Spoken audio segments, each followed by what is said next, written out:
It was the best of times. It was the worst of time. It was the age of wisdom. It was the age of foolishness. It was the epoch of belief. It was the epoch of incredulity. It was the season of light. It was the season of darkness. It was the spring of hope. It was the winter of a despair. We had everything before us. We had nothing before us. We were all going direct to heaven. We were all going direct the other way. In short, the period was so fast like the present period that some of its noisiest authorities insist on its being deceived, for good or for evil, in the superlative degree of comparison only. There was a king with a large jaw and a queen with a plain face. On the throne of England, there was a king with a large jaw and a queen with a fair face. On the throne of France, in both countries, it was cleaner than crystal to the north of the state, preserves of loaves and fishes. That things in general were settled forever. It was the year of our Lord 1775. His spiritual revelations were conceded to England at that forward period as at this. Mrs. Southcote had recently attained her 25th blessed birthday, of whom a prophetic private in the Life Guards had heralded the sublime appearance by announcing that arrangements were made for the swallowing up of London and Westminster. Even the Cockling ghost had been laid only a round dozen of years after rapping out its messages as the spirits of this very year last part, supernaturally deficient in originality, rapped out theirs. One message in the earthly order of events had lately come to the English crown, and people from a Congress of British subjects in America, which, strange to relate, have proved more important to the human race than any communications he had received through any of the chickens of the Cookland brood. France less favored on the whole as to Beatrice spiritual than her sister of the shield, and Trident ruled with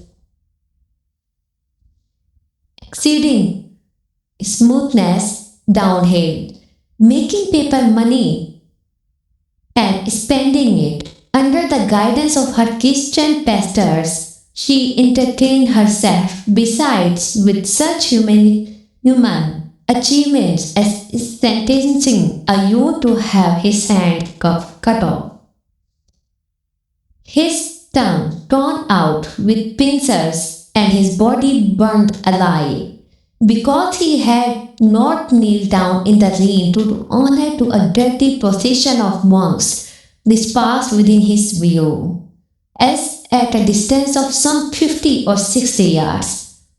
It is likely enough that rooted in the woods of France and Norway, there were going trees when that supper was put to death, already marked by the woodman, fate to come down and be sawn into boards to make a certain weapon framework, with a sack and a knife in it.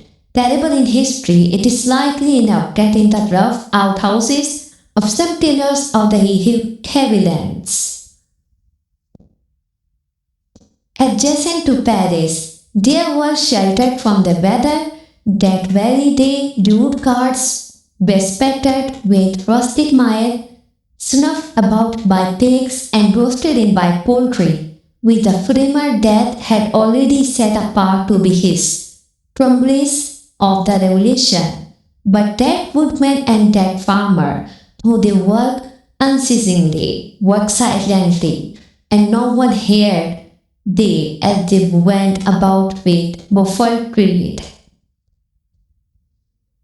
The weather, for as much as to entertain any suspicion that they were away, was to be atheistical and treacherous. In England was scarcely an amount of order and protection to justify much national boasting. Daring burglaries by armed men and highway robberies took place in the capital itself every night. Families were publicly cautioned not to go out of town without removing their furniture to upholsters. Warehouses for security, the highwayman in the dark was a city tradesman in the light. Envying the cognized and challenged by his fellow tradesmen, whom the stock in his character of the captain gallantly shot him through the head and drove away. The mall was waylaid by 7 robbers and the guard shot 2 dead, and then got shot dead himself by the other 4 in consequence of the failure of his ammunition, after which the mall was dropped in peace. That magnificent potentate,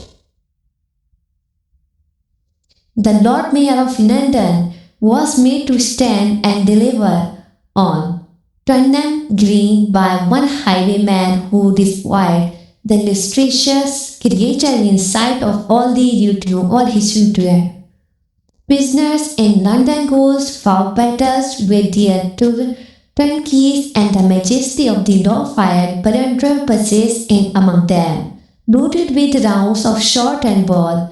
Thieves snipped off diamond cross as from the necks of noble lords at court drawing rooms. Musketeers went into estate jails to search for contraband goods, and the mob fired on the musketeers, and the musketeers fired on the mob, and nobody thought any of these occurrences much out of the common way. In the midst of them, the hangman, ever busy and ever worse than useless, was in constant requisition, now stringing up long rows of miscellaneous criminals, now hanging a housebreaker on Saturday who had been taken on Tuesday, now burning people in the hand at Newgate by the dozen, and now burning pamphlets at the door of Westminster Hall, today taking the life of an atrocious murderer, and tomorrow of a West perfider who had robbed a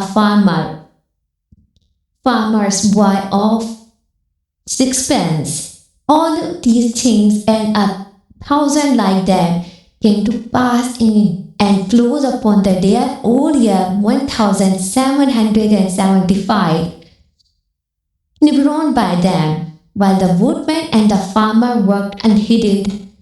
Those 2 of the large jaws and those other 2 of the plain and the fair faces, trod with style still enough, and carried their divine rights with a high hand.